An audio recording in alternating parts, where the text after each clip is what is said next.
I'm Dr. Jim Terrell, and I want to welcome you to an encapsulation of ideas on a series of talks that I've been giving on faith, belief, and acceptance. In the first talk on faith that I gave a couple of weeks ago, I said that faith was a faculty that's inherent within each of us, but that Dr. Ernest Holmes had said it wasn't the faith in something that mattered, it was the faith of God that mattered. So when you have the faith of an idea, it stimulates the emergence of everything necessary within you to express that idea. And then last Sunday I talked about beliefs.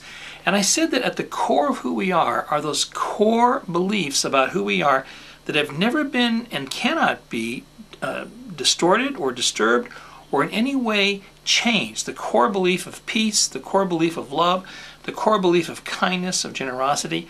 And those core beliefs, however, I said in my talk, were wrapped around with a membrane, an emotional memory.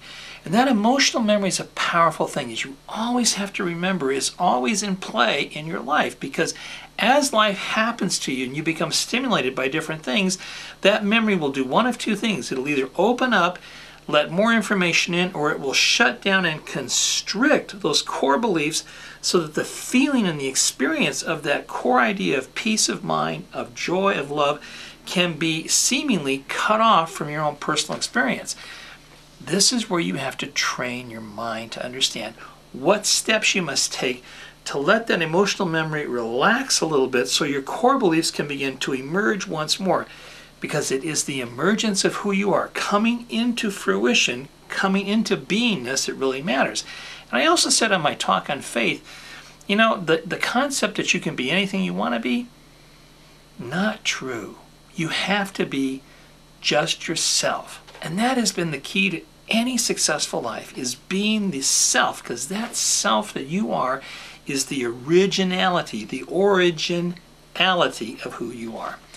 So those beliefs that are installed in you are there as the sort of support structure for your existence.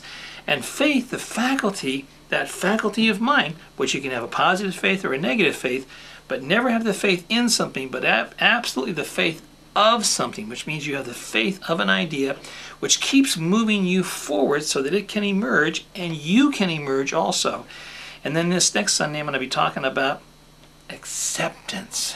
Now, the key to acceptance, of course, and I'll talk about this again, but the key here to acceptance is expanding the range, extending the scope. Expanding the range, extending the scope. Now, as you expand your ability to accept more in your life, then you have to extend yourself to serve life with what you now know, what you've now accepted. Without that service, there's no activation. And activation is really key here, because that's what acceptance does, is it activates the faith of and the belief that you have, the core beliefs. It activates all of that into this synergy. Now, the difference between synergy and